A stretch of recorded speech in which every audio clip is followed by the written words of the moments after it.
প্ৰেমৰো এখন সংবিধান লাগে।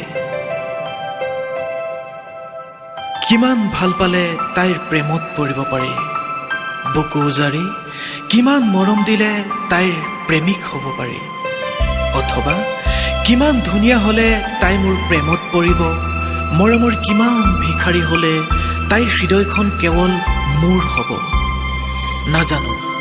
নাজানো কি চুক্তিত স্বাক্ষৰিত হয় প্ৰেমৰ সন্ধি, প্ৰেমৰ বাবে কি লাগে যোগ্যতা, অথবা প্ৰেমৰ বাবে প্ৰয়োজনীয় নে এটা ন্যূনতম অৰ্হতা।